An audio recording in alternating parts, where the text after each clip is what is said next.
Salut à tous, aujourd'hui je vais faire une petite vidéo un peu particulière. En fait, on a découvert un petit problème avec LS Atelier, un petit coucou au passage, sur des Switch OLED, alors que ce soit avec des HW Fly ou des Pico Fly. En fait, on a un souci avec des black screen, donc du coup la puce qui ne boot plus, ou qui va booter sur le firmware d'origine. Alors c'est assez aléatoire, hein. Moi je l'ai vu, alors je crois que je l'ai vu sur 2-3 HW Fly et sur pas mal de Pico. Donc c'est pas en lien avec le Pico, etc. Donc je vais vous montrer en fait la solution, alors que l'utilisateur final pourra utiliser soi-même. Donc ça c'est plutôt cool. Alors on a chopé l'info. Alors il y a un espagnol, un mexicain, alors on sait pas trop, et il y a Sthetix qu'on a parlé. En fait il y a un petit, euh, un petit bouton magnétique en fait pour forcer le reset de la puce. Donc du coup on a vu que ça réglait en fait le problème de black screen sur OLED. Donc c'est vraiment spécifique à la OLED. Donc je vais vous montrer l'install et comme ça comment l'utiliser, et pour l'utilisateur final, lui ne sera pas embêté à démonter la console, à dessouder un fil ou voilà quoi caisse. Voilà, c'est une solution un peu pérenne. Donc voilà, allez, on passe sous le microscope et je vous montre tout ça.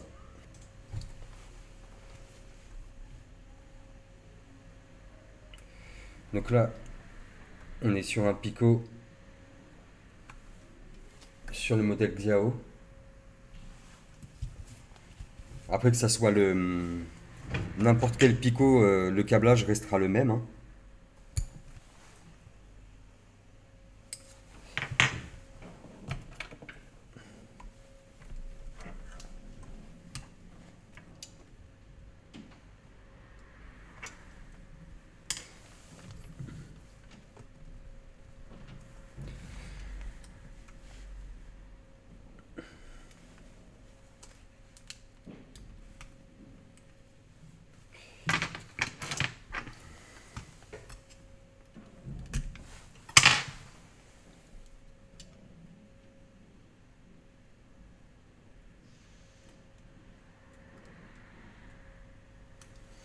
Hop.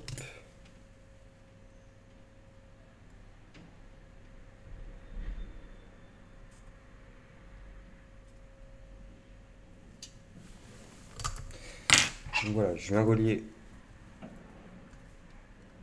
un fil sur mon reset.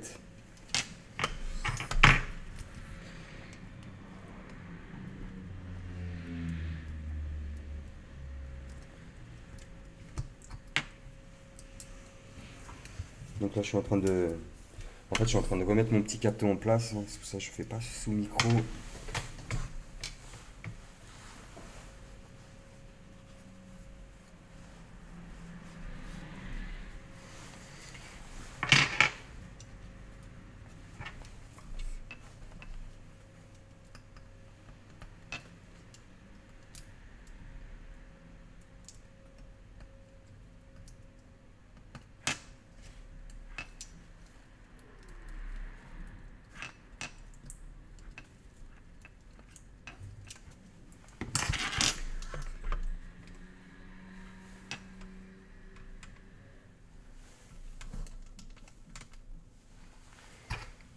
Alors là, comme vous pouvez voir sur la carte, alors j'ai fait un trait bleu ici et un trait bleu ici. Et en fait, ça correspond à une découpe sur le shield. Donc c'est là qu'on va venir placer notre petit aimant magnétique.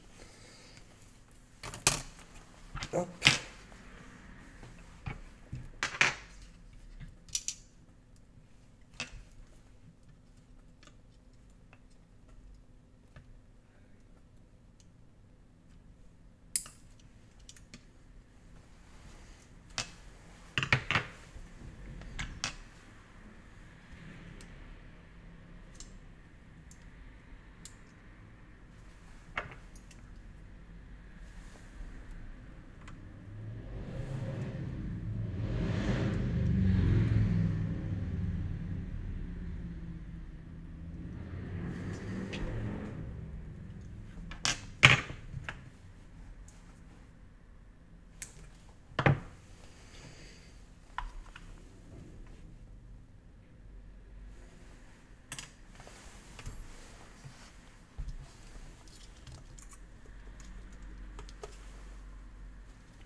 Donc là, on vient relier une partie à la masse.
Ok, alors on va repasser sur standard et je vous montre un peu le fonctionnement.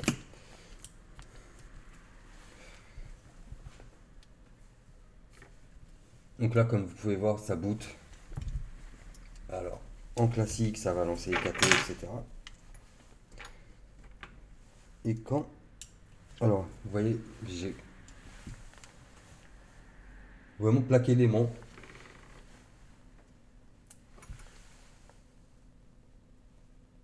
Donc là, vous voyez, ça a clignoté rouge au lieu de vert. Alors, soit ça reste en blast screen, mais là, je vais enlever l'aimant. Alors, ça peut lancer, voilà, ça va lancer la session d'origine, et là, vous avez reset la puce.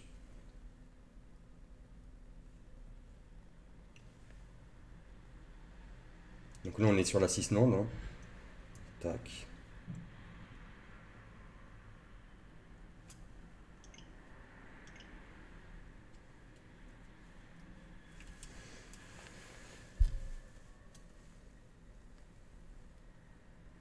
Et là, la puce a refait son petit cycle, donc sa petite resynchronisation, et on est reparti sur EKT. Donc voilà, là, il n'y a plus qu'à remonter tout. Donc normalement, hop.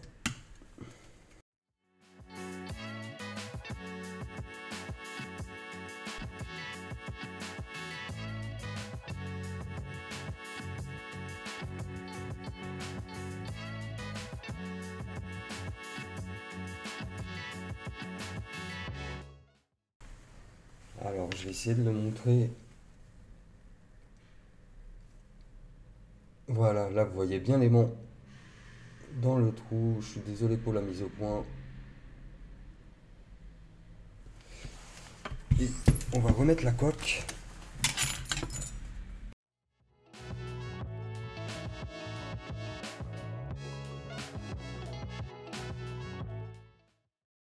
Alors après, pour vous, voilà. En fait, il faut repérer, hein. Donc, on est à peu près par ici. Alors, l'aimant ne va pas coller. Moi, ce que je vous conseille, alors, c'est de le faire sans l'ASD et de vous repérer par rapport à la LED. Donc, il faut essayer de le placer un peu à tâtons. Alors, si vous prenez un aimant qui est beaucoup plus gros, etc., ça sera beaucoup plus simple. Hop. Donc là, vous, en fait, vous appuyez sur Power, vous regardez le cycle de la LED. Donc là, j'ai bien vu qu'elle a clignoté rouge.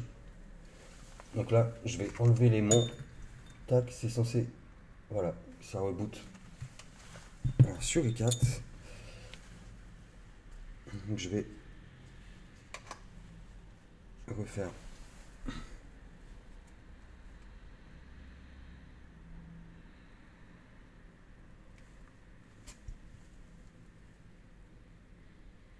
Voilà. Donc là, on sait qu'elle a bien pris en compte quand ça démarre sur l'officiel. Ça a bien pris en compte le reset. Là, il n'y aura plus qu'à redémarrer.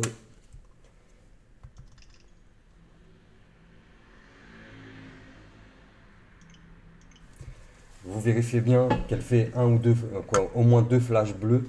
Alors, je sais pas si on va le voir.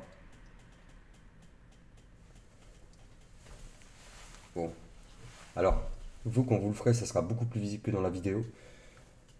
Mais en soi, voilà, on a réglé le problème de black screen sur les Switch OLED grâce au petit aimant magnétique. Si vous avez besoin d'informations, etc., où trouver le petit bouton magnétique, etc., n'hésitez pas à poster un petit commentaire. Et puis moi, je vous dis à bientôt les amis. Ciao!